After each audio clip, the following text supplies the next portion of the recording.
Is there a nation out there more mind-bendingly complex than Belgium? I don't know. Located right in the heart of the continent, it's a country that many know as the beating heart of the European Union, also French fries and waffles. But behind all this, Belgium also has a long, rich history, being split into 3 different regions, even split into different languages. More on that later. There's no country on earth more in need of a video explaining how it works. So let's dive into the history, politics, and economy of Belgium. And if you're Belgian or just smarter than me and you notice I say anything wrong, feel free to call me out in the comments. We can put in the public record that I'm wrong. And make sure to stick around until the end to learn about the crazy world record that Belgium probably doesn't want. This is Marco. You're watching How Countries Work. Let's get to it. Belgium is located in Western Europe. It's in a part of the continent known as the Low Countries, which also includes the Netherlands and Luxembourg. It shares borders with France, Luxembourg and Germany and the Netherlands, with its coastline lying along the North Sea to the northwest. For most of human history, there was no individual Belgian identity.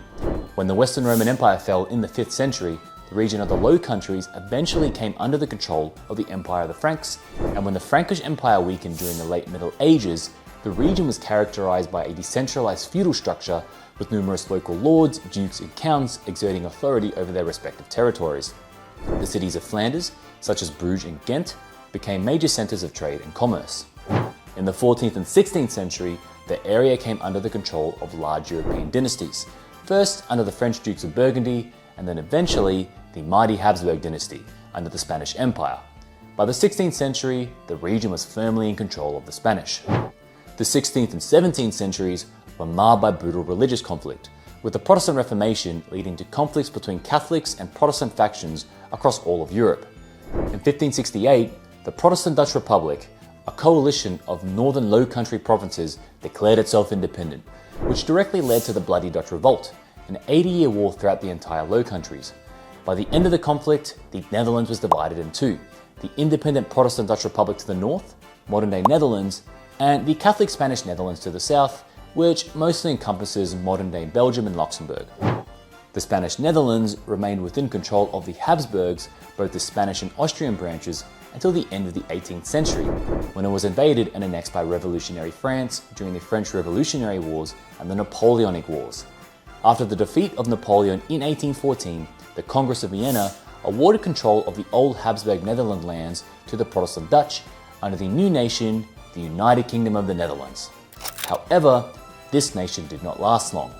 Being passed around yet again to another European power, especially one that was predominantly Protestant, proved too much for the majority Catholic Belgian people. They wanted greater representation in Parliament and demanded home rule. This sparked the Belgian Revolution in 1830, which saw the overthrow of Dutch rule. The larger European powers supported Belgium independence so long as it maintained a monarchy, so Leopold I was crowned king of the entity as we know it today, the Kingdom of Belgium. Decades later, in 1885, Leopold's son, King Leopold II, would establish a Belgian colony, the Congo Free State in Africa. Interestingly, this territory was not a traditional colony under the control of the Belgian government, but was a separate state under the complete personal rule of King Leopold himself.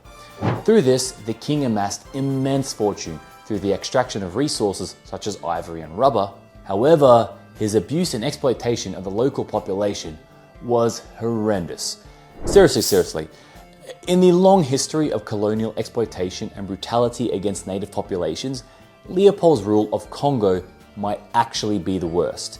We're talking mutilations, death squads, human skulls used as garden ornaments. It was bad. And while the Belgian government eventually took control of the country from him in 1908 to form a more traditional colony, this is not before the deaths of what historical estimates put at between 5 to 10 million people. But moving on to the 20th century, Belgium was defeated and occupied by Germany during both world wars.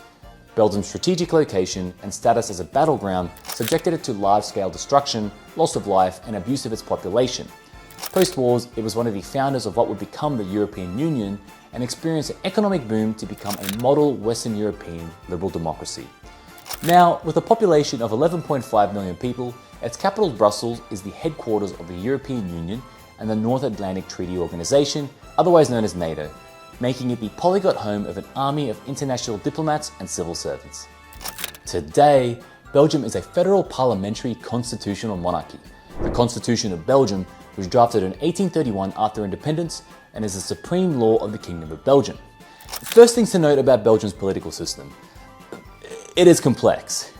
Under the Constitution, Belgium has a federal system with a division of powers between the federal government, located in the capital's Brussels, which is responsible for national issues such as foreign policy and defense, 3 regional governments located in Flanders, Wallonia, and Brussels, which further deal with more local issues such as economic development, public works, and housing, and these regions are also split into 10 further provinces.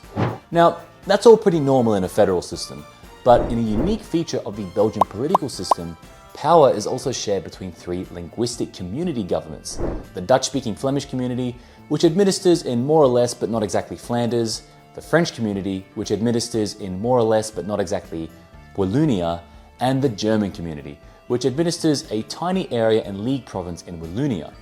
These linguistic governments enjoy fairly autonomous powers, handling their cultural, educational, and language-related matters within their own community. They also have their own parliament and executives, and even their own constitutions. Now, you might ask, why are there separate linguistic communities? This is because Belgium is heavily characterized by the linguistic and cultural diversity that coexists within its borders. Now, these separate communities have always existed in these areas, and as we just discussed, throughout history, Belgium was a part of various political entities, from the French Burgundies, the Spanish, and the Austrians. Later, it came under Dutch control as part of the United Kingdom of the Netherlands. These changes further solidified linguistic and cultural differences. Even though a Belgian identity formed during the Belgian Revolution along religious and anti-Dutch lines, these individual communities form a distinct part of Belgian society. In fact, many Belgians would first identify with their linguistic community over their Belgian nationality. These differences have led to major challenges throughout the history of Belgium, but the current federal structure is strategically devised to mitigate potential conflicts arising from linguistic, cultural, and social and economic differences. Now, on to the national government. On the legislative side, the Belgian Federal Parliament is the bicameral or 2-chamber legislature composed of the Chamber of Representatives, which has 150 seats and is directly elected by the people every 5 years, and the Senate, which holds 60 seats granted to a representative of the Belgian provinces, communities, or regions. The Parliament's role is to pass laws, approve budgets, and scrutinise the executive government through committees. On the executive side, unlike their French neighbour, Belgium has a hereditary monarchy, with the monarch, King Philippe I, serving as the head of state. The monarch's role is mainly ceremonial, with the power of the government being vested in Belgium's democratic institutions. He acts as a representative of the Belgian people on the world stage, officially appoints the Prime Minister and the government, and signs all laws passed through the Parliament. The Prime Minister of Belgium is the head of government and acts as the head of the executive branch of Belgium. They head the Council of Ministers, the Dutch cabinet, and the main body of the executive branch composed of the Prime Minister and the federal ministers who are responsible for various government departments that run the country, such as the economy, defense, and foreign affairs. Being a parliamentary system, the executive government and the head of government come from within the legislature, specifically the Chamber of Representatives. Whichever party or coalition of parties can form a majority within the Chamber of Representatives 150 seats after an election, wins the election and enters into government. But, it is not that simple. Okay, so bear with me for this next part. Not only does Belgium use proportional representation as a voting system, which already makes forming a government complicated, the language split also translates into political party divides. Most political parties only represent Flemish or French-speaking areas. So, there are 2 separate Flemish and French-speaking Green parties, 2 separate Flemish and French-speaking Socialist parties, 2 separate Flemish and French-speaking Christian Democratic parties, and even 2 separate Flemish and French-speaking Liberal parties. Add into the mix some Flemish national parties that want to secede from Belgium, and even a French-speaking party that represents the interest of French speakers in specifically the Brussels capital region. Simply put, there are too many parties that compete in and amongst each linguistic community and the capital. And when it comes to forming government, well, if it wasn't difficult enough, the Constitution requires an equal number of Dutch and French-speaking ministers.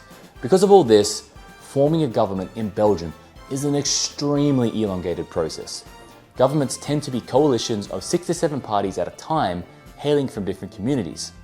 Now, anyone who follows politics knows how complicated forming and maintaining a government already is with simpler systems, but with these added roadblocks, I honestly don't know how they do it.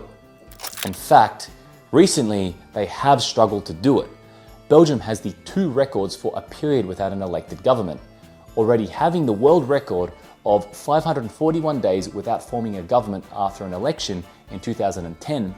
The country recently went through 652 days without an official government from 2018 to 2020. This was broken when the current Prime Minister, Alexander De Croo, of the Open Flemish Liberal and Democrats Party formed the so-called Vivaldi coalition of 7 parties. And there are actually more parties in the current government than there are in the opposition. Whew! Like I said, complicated. Look, if you're from Belgium, let us know in the comments below how you feel about this whole process, because from this outsider's perspective, it sounds completely insane. And finally, the judiciary in Belgium, which we don't have to spend too much time on, serves as a pillar of the country's democratic system, ensuring the application of the law and providing a system of checks and balances within the government. It is structured into several tiers, with each tier having its own responsibilities and jurisdictions. First are the courts of first instance, which are trial courts that handle both civil and criminal cases. Next, you have the courts of appeal, which review decisions made by the courts of first instance and hear appeals against their rulings. And finally, the Court of Cassation is the highest court in Belgium. Its primary role is to ensure the uniform application of the law and to verify whether the lower courts have correctly interpreted and applied the law. On the economic front, the economy of Belgium is a highly developed, high-income, mixed economy. While it has few natural resources, it has capitalized on the country's central geographic location and has a well-developed transport network and diversified industrial and commercial base. Back in the 19th century, Belgium was a trailblazer, being the first in Europe to embrace the Industrial Revolution. Belgium industrialized rapidly over the 19th century with a focus on iron, coal, and textile production. In addition to its colonial past, which we mentioned before, the legacy of this past continues to reflect in its wealth. Boasting exports amounting to more than 2/3 of its gross national income, Belgium places significant reliance on global trade.